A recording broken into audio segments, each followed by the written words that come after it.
should be good over here. Yes, we are. It might have like a bit of a lag if you look at the screen every now and then, but it's technology. I can never explain why the lag happens. Just, When I was at a conference years ago, they had a Hall of Failure that was all about like things going wrong. yeah. And as they started the Hall of Failure, the power went out. Oh, It was just like perfect. look at that. Perfect. And Do we need to put these on? Yeah, you can put your headsets on. That way we'll be in the zone Okay. and I like it. ready to go. I'll look to get our monitors down here. So we can have a quick start.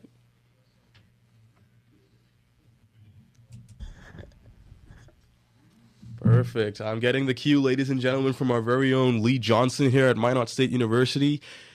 Day 2 of our KMSU Open Mic. Howard Wade, your host here for this show. I'm joined today by Ethan and Hannah. We have a great show on deck. They are going to talk about esports. We're going to have a wonderful show. Later on in the show, Dante Gabois, our director for KMSU Inside Out, will be joining us. But it's such a pleasure to have you guys on. I'll let you start off with your introduction, sir. Who are you? Just let the folks know. Sure. Well, thank you, Howard. So my name's Ethan Valentine. I'm psychology faculty here at Minot State University.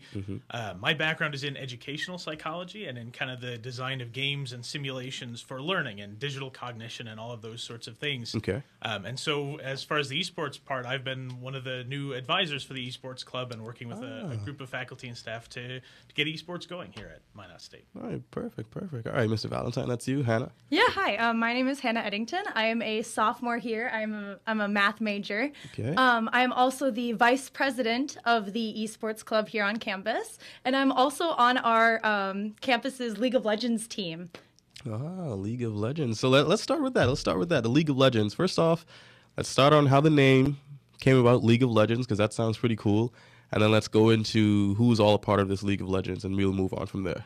Yeah, so League of Legends, I'm not exactly sure how it originated, but the game itself originated probably in 2011, 2012, somewhere around there. I got into the game in 2014, just as I was starting high school is when I first got into it. I got into it with another one of my buddies that is actually also on our League of Legends team here on campus. All right.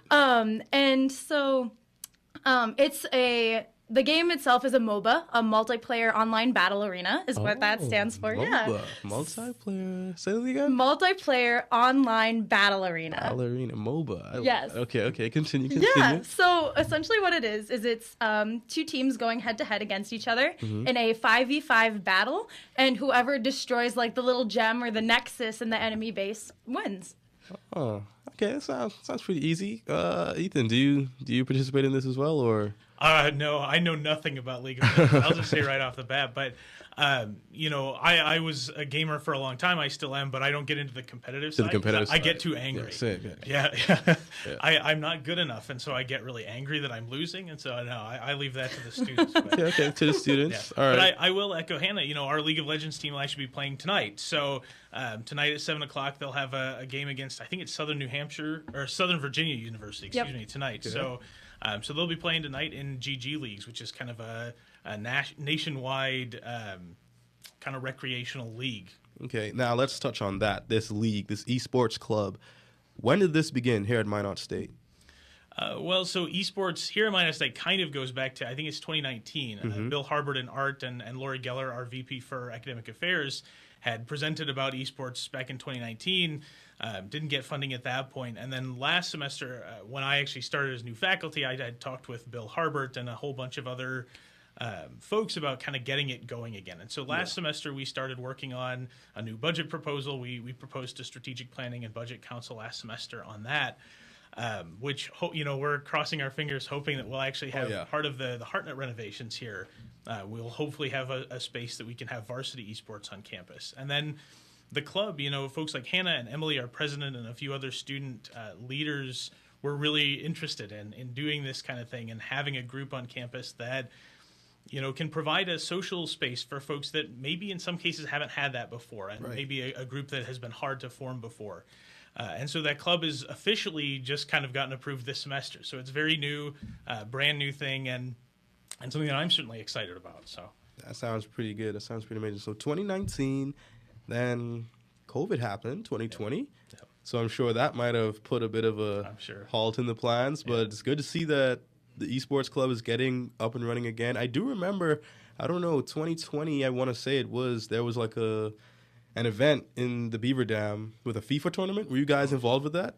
I wasn't here yet. So you weren't here yet? I also was not here. Oh, yeah, here you yet. weren't here yet. Wow. So I think that might have been like streaming into the esports starting up now.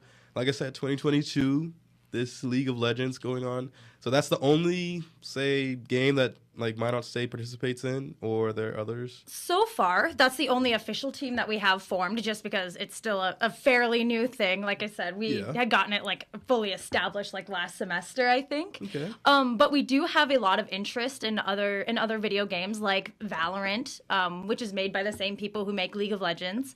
Okay. And I know like I'll look this up. Yeah, absolutely. And then I know that we've had a lot of like Rocket League interest. Oh, I know about Rocket. Yeah. Oh yeah. We've had a lot of like Rocket League interest, and I know that there are leagues actually, competitive leagues that are going on for that right now. And I think also, yeah, exactly. And I think also Rainbow Six Siege has some tournaments and other things. Siege is not exactly my game. I'm not very good at first-person shooters too much, but I don't know if there's a lot of interest for it on campus. All right, pretty off topic. Does anyone play Call of Duty? We actually do have a few in our sort of Discord for the club, our Discord server, that are very into Call of Duty, and we've actually had interest from both students and faculty who are really into Call of Duty. So. I grew up playing a ton of Call of Duty. When COVID hit, that was the very last game, Warzone. I played that a lot during class. I mean, hey, there's leagues for Warzone out right now too. So I'll tell my roommates, they're always we get home, we don't even eat, cook. Sometimes it's just let's hop on. Okay, let's go. And then we're 9 p.m. and we're like, boy, we gotta get stuff done. Okay, that's pretty good. Back to you, Ethan. So, planning for the future, are there any things in place this semester for the remaining time that we have, or in the upcoming months, say next year as well? I know Hartnett Hall is being renovated, so knowing what to do around campus might be kind of hard, but is there anything that you have on the agenda for the club? Yeah, so, I mean, the Hartnett Hall thing is something we're kind of crossing our fingers for and really hopeful about.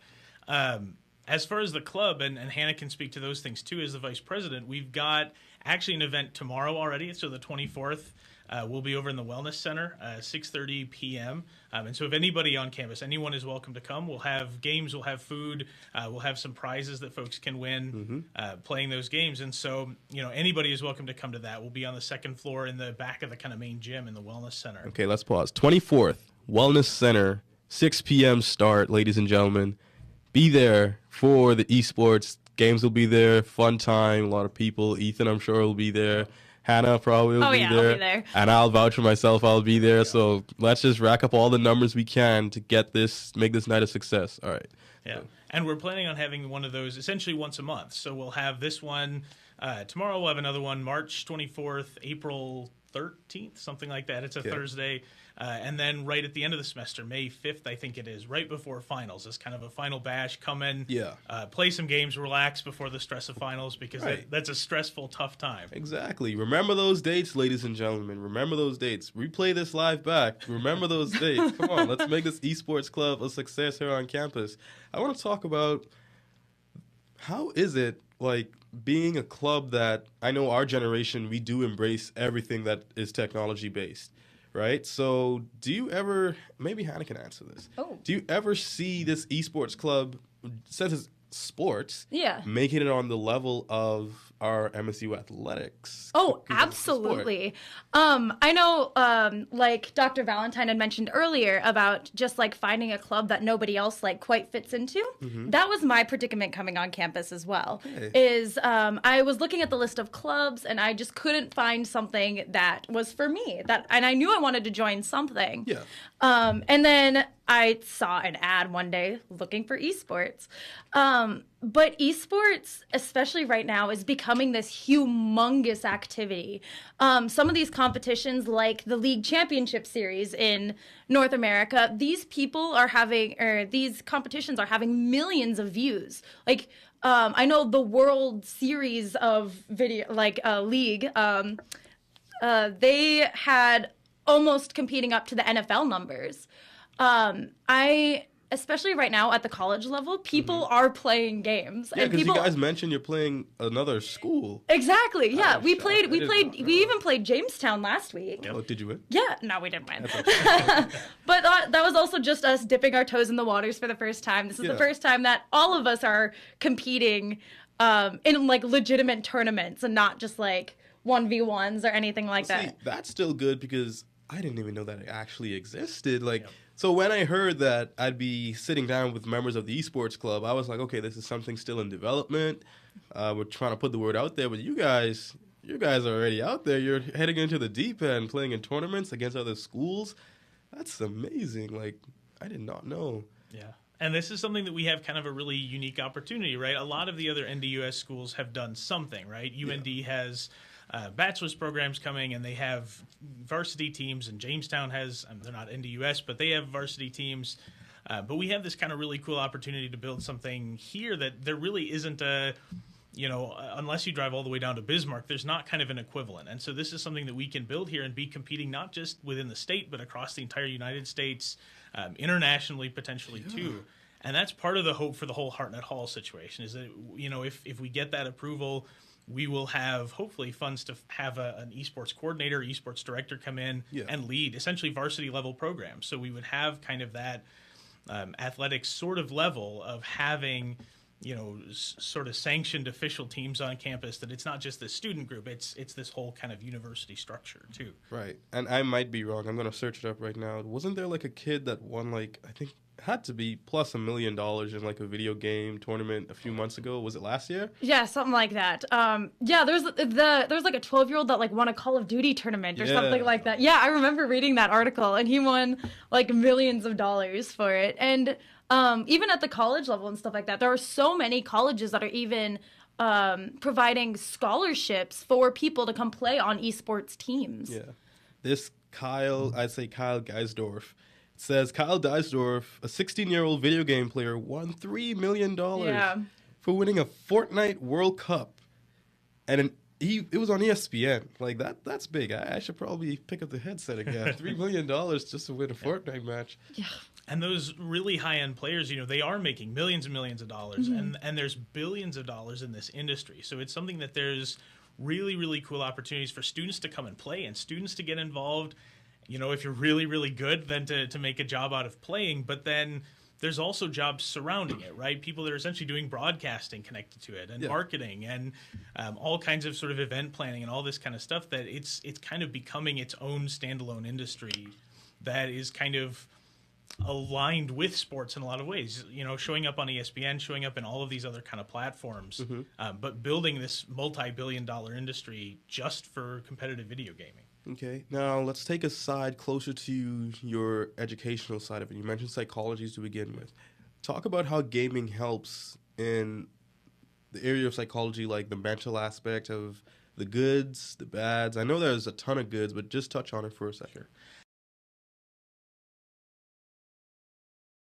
Games and other digital spaces for learning. And there's really, really unique benefits for learning because we can do things that you couldn't do in the real world, right?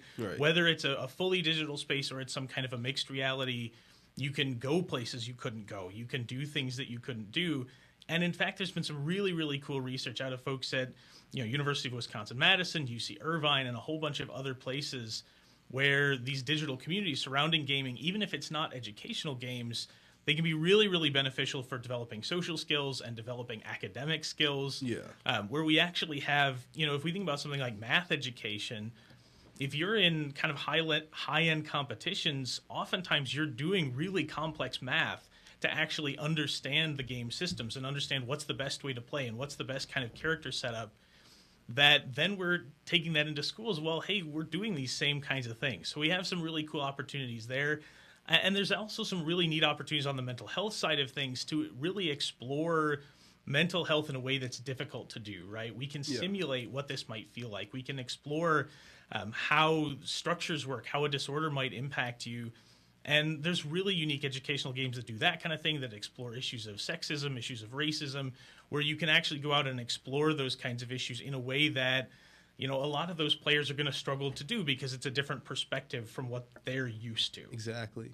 So yeah, that's pretty good. That's pretty good. I do appreciate how much gaming for me. So as I mentioned in our time before we started, track and field is how I participate in athletics here at Minot State.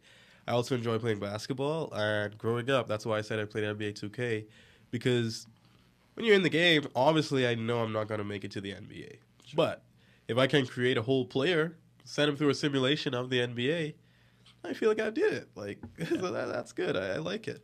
Now, Hannah, for tonight's competition, right? Yes. Tell us the game plan. What's going to be the game plan going into tonight's game? So actually, our team has been really good, especially the last couple of days, on meeting every single night to play like 2 or 3 matches, just to figure out team comps. One thing I want to mention that Dr. Valentine said is that there's a lot of strategy that goes into these types of games. I remember seeing a video of somebody equating the game of League of Legends to an even more complex version of a game of chess, just because you have to be aware of so many different things. Yeah. And learning counters and learning how to be in the right position at the right time, learning how to work with your teammates, learning when to not work with your teammates. Oh. Exactly. So it's a lot of just figuring things out and coordinating with your team. It's difficult. It's difficult finding the right stuff, but we've been practicing and we've been doing a really good job. Okay, how many club members does the esports club have here at Minot State? Do you guys have no? So we have an official Discord. Yeah. In the official Discord, there's about 35? Yep, 35, 40 members in the official esports Discord. And you guys, out of that number, pick who would play in events as if tonight, or? Kind of. As of right now, the events for like tonight and stuff like that, we're just a group of kids that got together and we're like, hey, us 5 are interested in competing.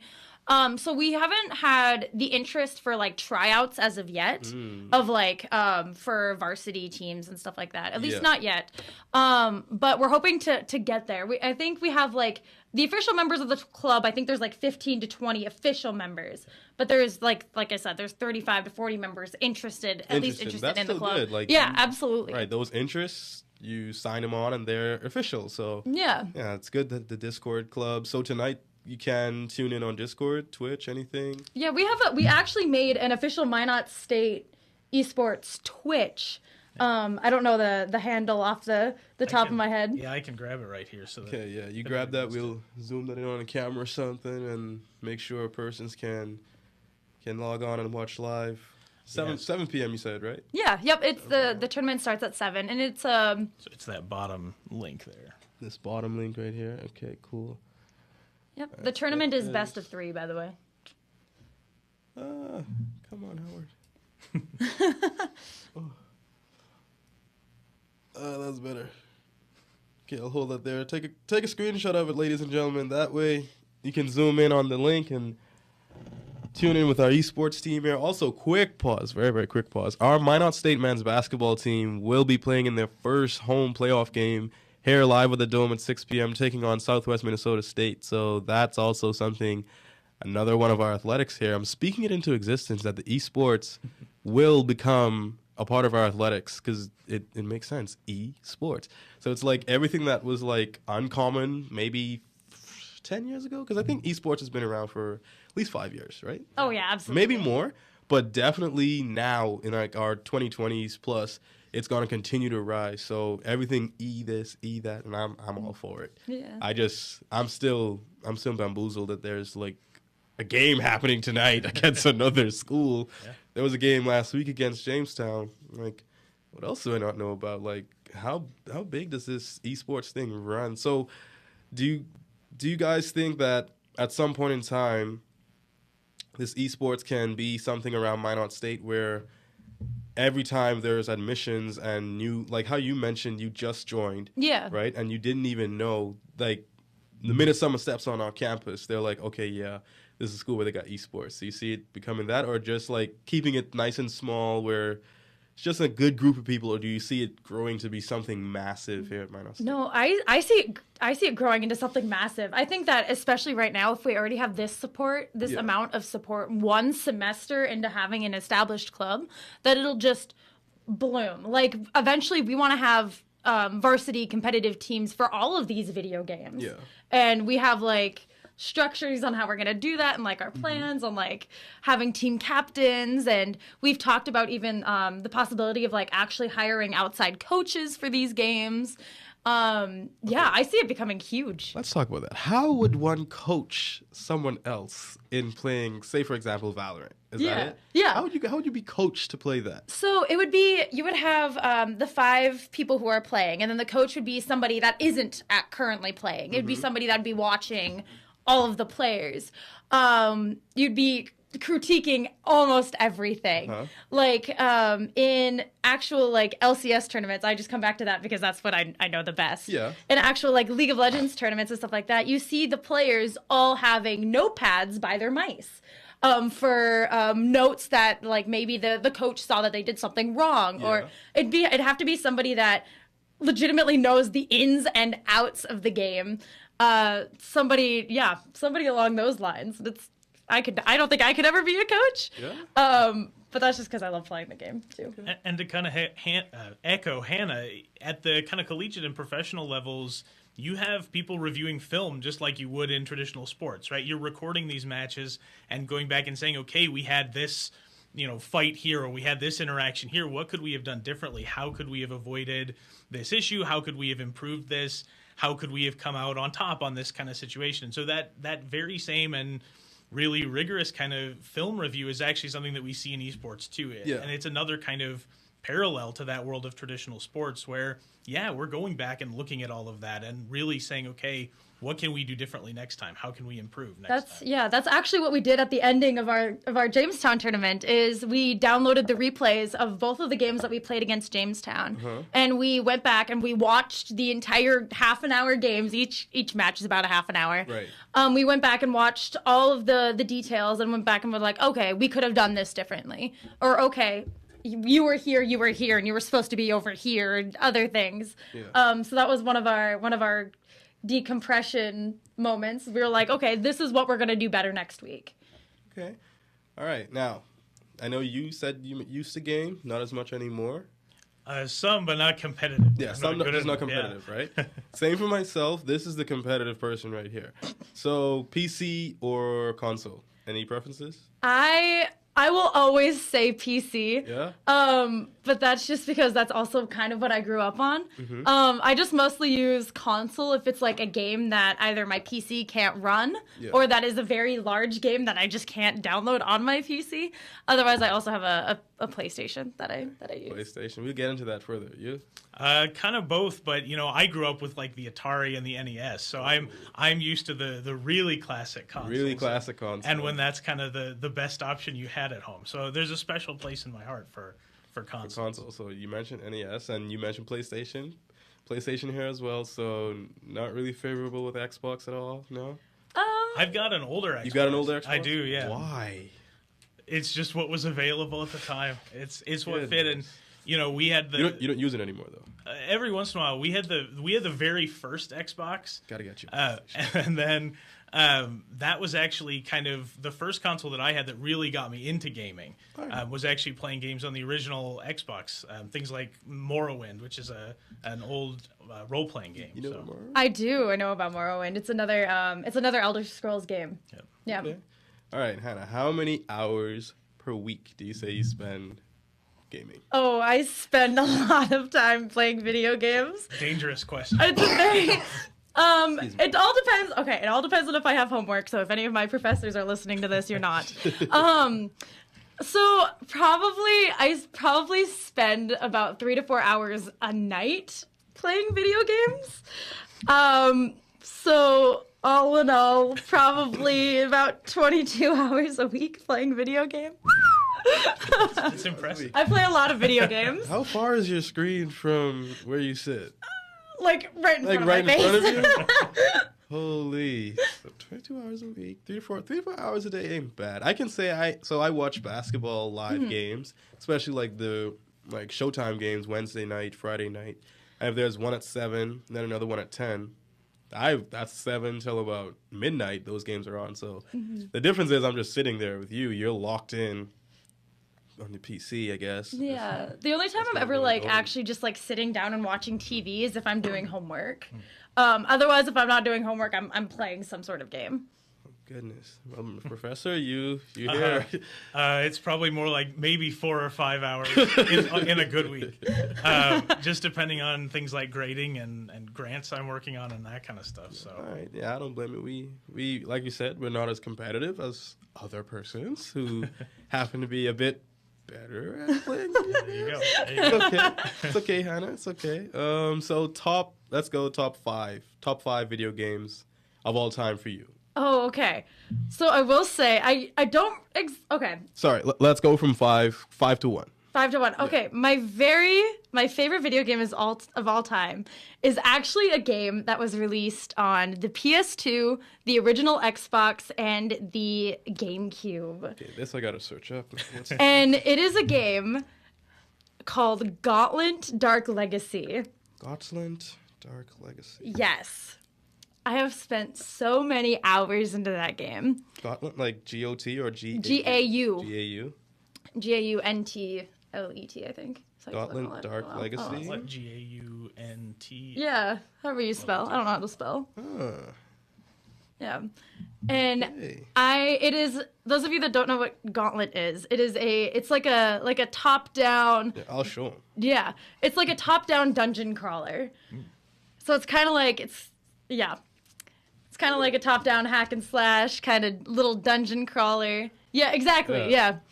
And I've had so many characters that I've grinded up to like level 99 and everything. And this game, I remember playing it with my dad when I was younger, and I would be playing it with my cousins. They would all come over and be playing on the GameCube. Yeah. And actually, recently, I went to a barcade in Oregon, and I found a Gauntlet Dark Legacy arcade machine. Oh. Yeah, an arcade cabinet, yeah.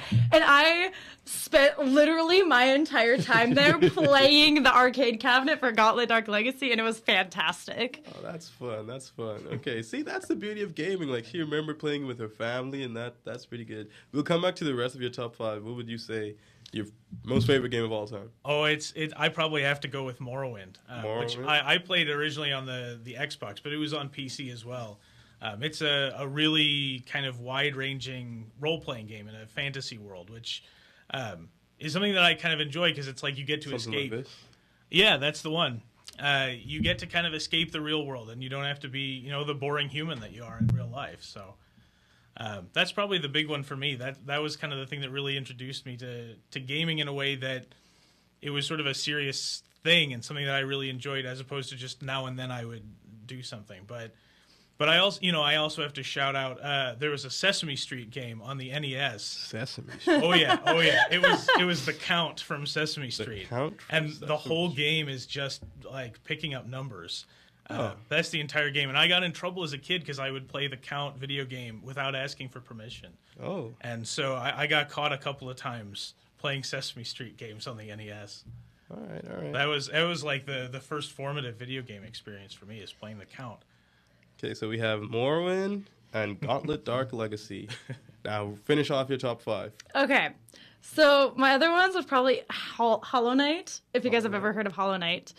It's like you're like a little bug, and you have like a little sword, and it's a game in a genre called Metroidvanias. Yeah. And what those are is the map is completely open. So like you're not locked into difficulty at all. So if you go into a zone that's legitimately way harder than the amount of like skills you have or something like that, you have to go back. But if you do some fancy schmancy stuff, you can still get through the zone and everything. So you're never like level locked or anything. So you have to go through these different zones, and you have to like rescue other little bugs, and Okay. he's so cute and I love him. A couple other games that I have really enjoyed. I have to say League of Legends. Everyone's gonna hate me for it Okay. because nobody actually will admit that they like the game, but I have Why? because I don't know. It's just a thing in the League of Legends community where you just hate on the game even though you play it. Okay. But I have met so many friends, and all of my friends play the game, and so it's just a game where we can kind of all play together. For my last two, I don't know. It's gonna be a game. There's a game coming out on the 25th, which is tomorrow. The day after. Day after. Day after. There's a game on the 25th that's coming out that is going to be one of my favorite games. Is that Elden Ring? Elden Ring, yeah. Elden Ring. It's a game called Elden Ring, and it is, if you guys know what Dark Souls is, it's a Souls-like game, which is going to be very difficult. But it is in, like, the Lord of the Rings universe. Oh, yeah. And I am a huge sucker for anything, like, Lord of the Rings-esque, or anything like medieval fantasy-esque. I'm all over that. I'm a huge D&D player as well. I'm all over that. That's going to be one of my favorite games. As for a couple others, I'm not sure off of the top of my head what my last one would be. All right, that's fine. I'll think about it. Okay, yeah. Think about it.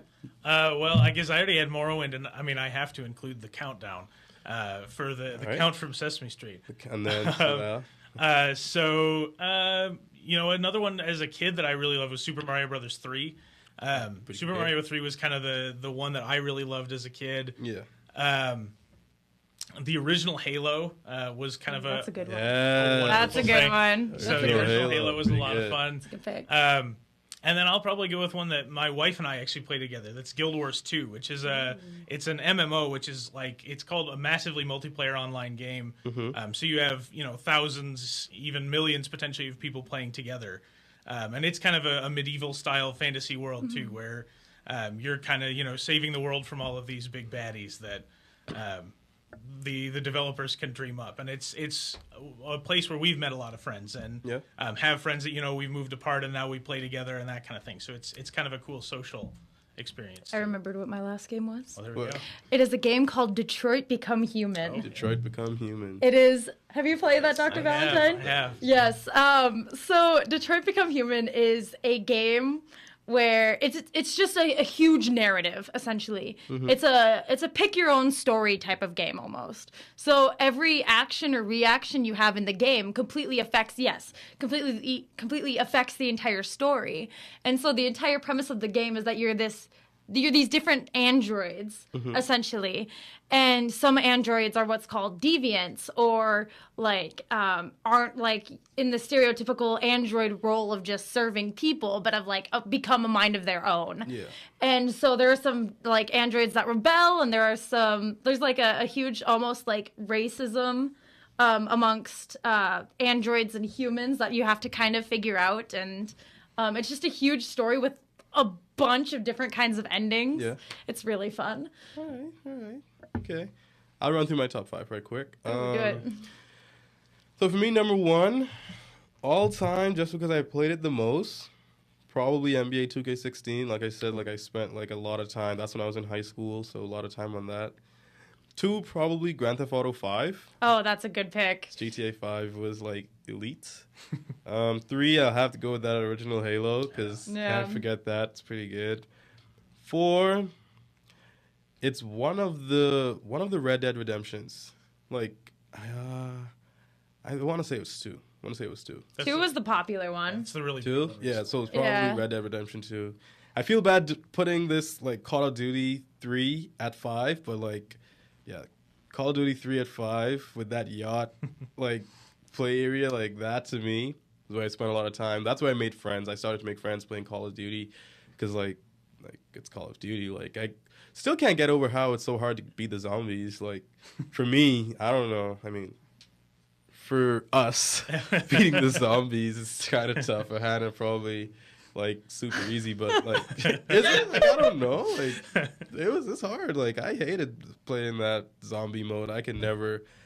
I can confidently say 21 years old, I've never beaten all the zombies. Okay, to be fair, the last zombies mode I've played in a Black Ops game was Black Ops 2 on the 360. Yeah, that's still hard. And it is hard. I think she's confirming that she'd do better than us. No, okay. No. Wow. Yeah, my feelings haven't been hurt any lower than that. It's okay. It's no problem at all, Hannah. Whoops. Okay, so our top 5s are out. Any mobile games? Anyone? Like, I haven't played a whole lot of mobile games except for games that are on mobile that are already on PC. Yeah, like Genshin Impact I have downloaded on my phone, but you can also, again, play that on PC. And League of Legends actually has a mobile game that is the exact same as League of Legends, just on your phone, called Wild Rift. Oh. And I've played that a couple of times, but like I'm not huge for mobile gaming, I guess. At least not yet. you? Yeah, about the only thing that I play mobile is probably Magic: The Gathering. Oh yeah, that too. But yeah, I guess I just don't have time to get sucked into it because I imagine it could there too.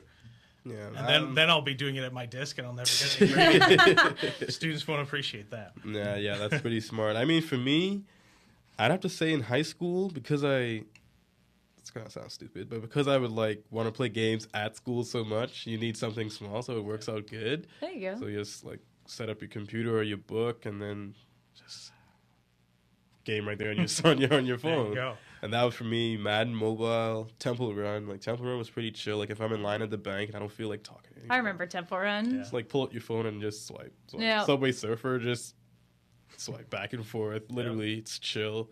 Those are pretty good. Let's see. What else have we not discussed here today? Oh, we did talk about the future, and here's what I wanted to mention. You mentioned classic games, right? Sure. Do you ever see those coming back? Even if it's in like a more up-to-date format.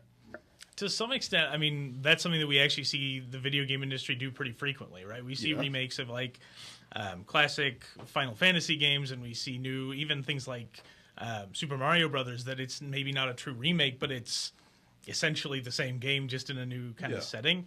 And so that kind of thing, I do think there's interest in. And actually, one thing that we've talked about a little bit, some of the faculty and staff, is if we could do kind of classic game tournaments at other events. So maybe we can work with folks like Notstock, and at a weekend, at one of the days on Notstock, we can have, a Super Mario Brothers 3 tournament or something like that, where, we can pull in those classic games. And, if you're a student and you want to come and play, fantastic. If you're a faculty member, staff member, you're a community member, whatever, come and play and, relive maybe your childhood too as you're coming in and playing those with us. I just wanted to mention, I used to work before I came back to school last semester, I actually used to work at a retro video game store here in town. Okay. Yeah. So I was the assistant manager of that. And I don't think that interest actually ever went away. Yeah. In fact, it got more so. Retro video games and stuff like that now are so expensive. Yeah. Just for the sheer fact that people are still looking for these games. There's still a huge market for classic video games. Yeah. I don't think the interest for classic video games ever went away. In fact, I think now more than ever, there is even more of an interest to find those games, whether it be collectors or people nowadays, I know like myself, have wanted to pick up an old NES and get a couple old NES games just to say that I've played them. Right. And you mentioned the Gauntlet game when you were traveling. You stayed at the machine for so long because you haven't played it in a while. Exactly, yeah. I remember just ordering a drink or two and just going back to the game, just ignoring everybody else that I was with and just... Oh my goodness. Well, and we see companies putting out new, essentially classic versions too, like the NES Classic, the Exactly. SNES Classic. And we see that even with current games. There's current versions like Super Smash Brothers. Well, the really big competitive scene isn't with the most recent version. It's with Melee, I think. Yeah. Melee has a huge 2 or 3 following. versions before. So absolutely. That interest is still here and it's still growing. Mm-hmm. That sounds pretty amazing. We do have joining us now Dante Gabois. Dante, can you introduce yourself to the ladies and gentlemen for us? Hi, yes, my name is Dante Gabois. I'm a senior here at Minot State in the Common Broadcasting Department, kind of focusing on the common PR side of things. But yeah, I'm also the vice president of Media Inc. Okay. Do you, on the subject of gaming, Dante, Yes. Let's go through, what do we say, top 5 video games of all time, if you say. All right, you're going to throw this at me right now? Right on the spot. Right on the spot. We all had to do it. Okay, wow. So I'd probably say 5 down. Yeah. Okay, 5 down.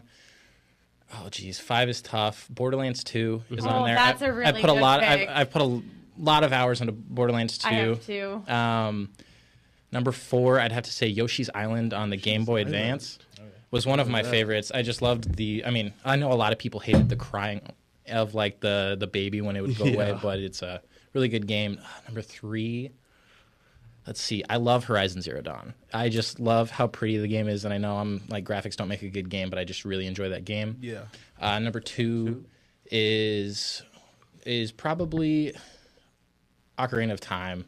I know it's a classic, but it's just I still have it on my N64, and it's just a great game.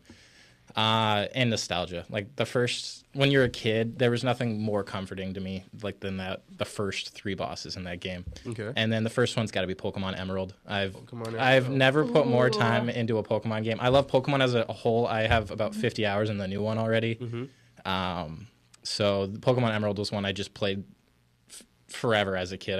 I'd beat it many different ways. So that's kind of I my love top Pokemon 5. Emerald. It's so good. I think it was the best out of Gen 3. So I don't know. I liked Sapphire. Yeah? I'm a Sapphire person. okay, I hear you. I hear you. Controversy here. Yeah.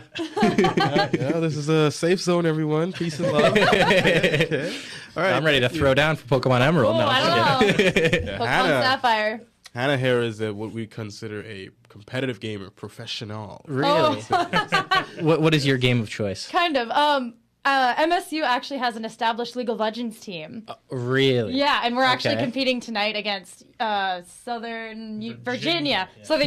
Virginia University. Congratulations. I had a couple of friends. I had one go, I believe it was platinum. Nice. And the hours people put into that game is It's ridiculous. It I've is a spent wild so game. many hours yeah, into yeah. it. Yeah. It's that one's another realm of gaming. Yeah. League of Legends, big time. Big time. Yeah. So we have Dante, as he mentioned, our director here for Campus TV show that airs on Thursdays, every Thursday at 4:30 p.m. 5. 5 p.m. We practice at 4:30. Yes. So if you want to stick around and hear everything that he does, you can, but you are welcome to leave. You know, you got to practice. I don't know what all goes into like game day preparations, you know? Like I couldn't know. We couldn't know. No idea. She already established early on that we aren't good enough.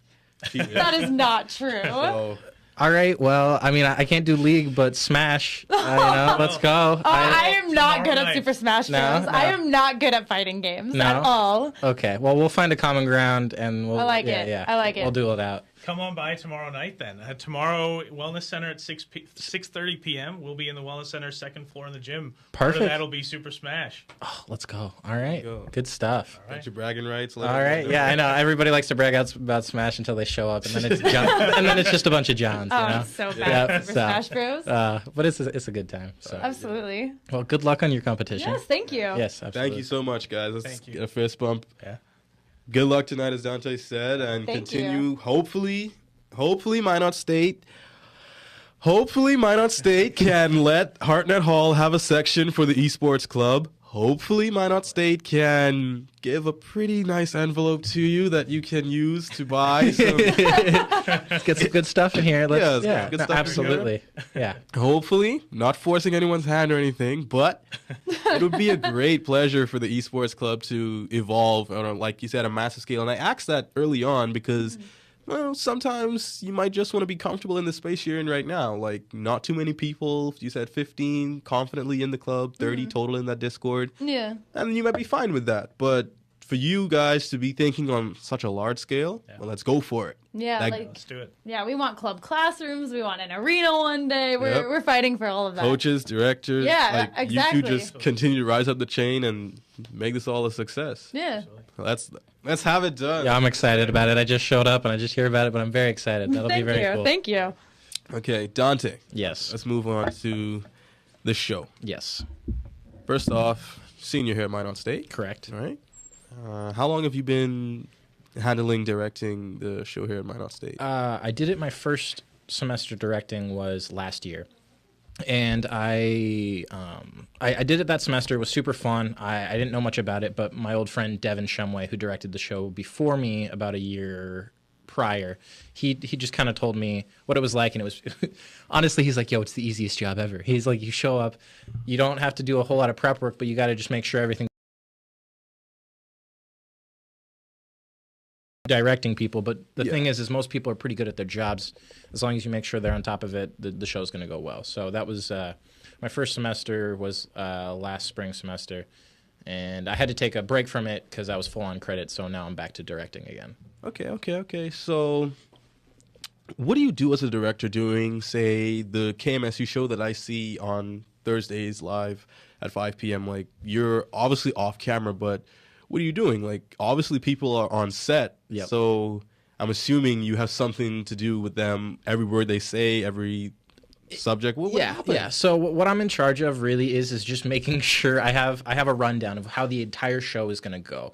From start, there's the intro. They come up, they intro the show, and then wherever it gets sent to from there, that's my job, getting ready to make sure that my camera people are cueing people on time when it's like, hey, getting ready to take camera 3, the camera person knows, and whoever's ready to be on camera is prepared to do their job. So my job isn't to make sure the people are saying the right things. That's their job, to create their own scripts and have very good do a great job interviewing whoever our interviewees may be. Right. But it is my job to keep time of those interviews. So once the interview starts, if the interview is supposed to be 5 to 6 minutes, I have cues lined up. I'm watching as soon as it goes, and I'm giving my camera people those cues, and it makes it easier so the interview. So the hosts know when it's their time to kind of slowly start wrapping up questions or get ready to wrap up the show. So we kind of have to have our show we like to have it between 28 minutes and 29:30. Okay. Because we cut it up when we send it down to Bismarck. So my job is to make sure we fit it in that window, that we don't go over somewhere or under somewhere. We don't have a 26-minute show. We don't have a 31-minute show, because if it's too long, it's not going to be able to be sent to those different places. Okay, that makes sense. Now, when does the first show air here for this semester? So the first show actually airs tomorrow night at Okay. 5. It's going to be a special episode. Normally we wait until a little bit later in the semester to do it, but we're having Linton High School stop by. Oh. They're the only high school that has a broadcasting department themselves. Yeah, they came last year, right? They did come last year, yeah. And actually, 2 of their students joined us at MSU, and one of them is a part of the show. He's my audio technician. Oh, really? So yeah, it's really cool. We're trying to create a really nice connection with them, that if they like the department here, we're not trying to coerce straight out of high school kids to come here, but this is we have so many opportunities for people to advance in the broadcasting field that it's really nice to work with kind of a local high school. Yeah, that sounds pretty amazing, man. So for tomorrow, will they be on the set, or will they just be around, probably near you in the back area, or what do they do tomorrow? Yeah, so they're going to show up kind of early, and a few of us that don't have class before the show are going to show up, and then we're going to show them around. We're going to do some run-throughs of them, see what it's like to be host or the weather person, or doing a news reading on the teleprompter. They can see what it's like to do my job directing, or switching the cameras, or being a camera person. You can look at the graphics and the audio. Caleb will run them all through that. So it's just kind of showing how we do our entire show. So yeah, we'll have time to do that before the show, but right around, I'd say 3:30, we'll really have to kind of tone it down. We'll get some food for them, and then we'll do our pre-show and get ready for it, and then they will be hanging out with me in the box, watching kind of how the show goes and seeing it from there. What an experience to be in high school and be next to the Dante at the school show. So that's what you're doing now, and you've obviously been doing it for some time now after hearing it from a previous friend. Do you see yourself continuing in the future as a television director, or no? It's not something I personally see myself continuing. I've been watching sports from a different point of view recently, ever since I became a director, and I have directed most recently in the past couple weeks Minot State men's and women's basketball game, which is pretty fun to choose between the shots and try to make it the best view for the viewer at home. And I've seen inside those huge NFL studios and like the NBA, and just I can't even wrap my mind around trying to bounce between 150 shots, or 50 to 60 to 70 shots. So that's something I could see myself kind of putting some more interest in, and if a job lined up that could even put me around that realm of field and something I could observe it and possibly get better at it, I would absolutely do it. But as of right now, that's not really my route. Right, that's fine. We appreciate all you do here at Minot State. Thank you. Obviously, it's a ton of work to watch someone do something and still have to correctly maintain everything that's going on, not just what you're seeing live. They're focusing on just that, but you're focusing on the entire spectrum. That's why it's directors. Right. That's big time. Anything else that you do around here, KMSU style, not away from the show, maybe like Media Inc.? You like Media Inc.? Yes. I am the vice president of Media Inc. There we go. Yes. We missed you last week. We had Maya and Emily Norman were on the show last week to help promote. I think Cole was there too. Yep, very cool. Yeah, I'm sorry I couldn't make it. I apologize. It's all good. But Media Inc. I don't know how much they really shared with you about the club. No, you can touch on it again. It's coming back up, so the more people hear about it, the better. So yeah, Media Inc. is a club mainly composed of like Minot State students, they're all Minot State students. Mainly KMSU students. Yeah. And we have so much equipment here at Minot State that doesn't get used outside of the projects we do in class that I really wanted to push the envelope of like, hey, like do something crazy with this stuff, because how many times in your life are you going to have the time you have in college to create something cool? Like you have been announcing and doing play-by-play for all of the sports teams for all throughout Minot State.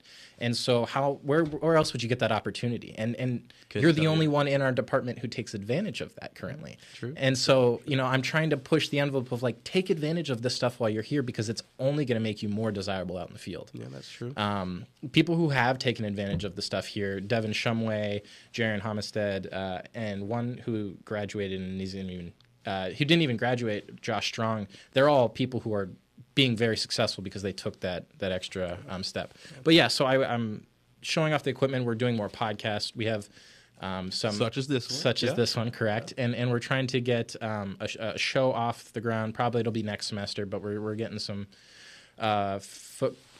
footing there. So that's going well. But it's really just really trying to push the envelope of like, go create something. I've been in a little bit of the work with a few of the baseball players and a few other people in KMSU, and we're creating a baseball documentary.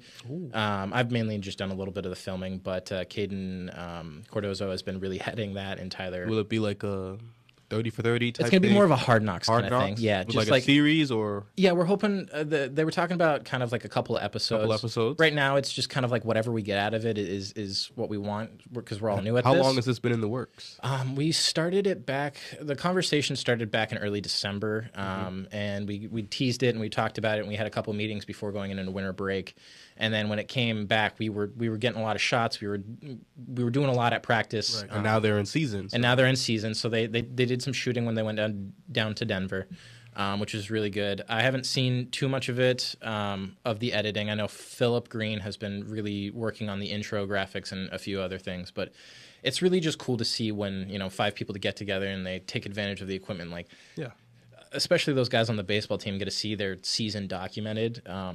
Will be really huge, especially for those seniors. Right, and they think it's huge now. Wait years down the line when they can look back on it and realize, hey, say Caden at 30 years old, some kids, hey, this was me back in the day, Exactly. That's pretty amazing. So, and all these skills are just like, they're these passion projects. So it's like, we have to do stuff in class that will make us an overall better, desire to job fields. But this is like a passion project, and it's really cool. So working on stuff like that. But another part of Media Inc. is we're really kind of focusing on, we have the Midwest Broadcasting Convention coming up here in April. So we're trying to take a group of students, and I think we're teaming up with the Red and Green to take a few students just over there to have a great time, but also just learn kind of and network with all of the schools. I think it's Minnesota, North Dakota, South Dakota, Nebraska, Iowa, and maybe one other school, one other state, Michigan possibly. And it's just all those students from those schools come around, and there's speakers and networking with all of the professionals in the field will come and visit. So I think we're trying to take a group of about 15 to 20 there, which will be a really cool opportunity. Real good. Sounds like a lot, especially to network and make those connections.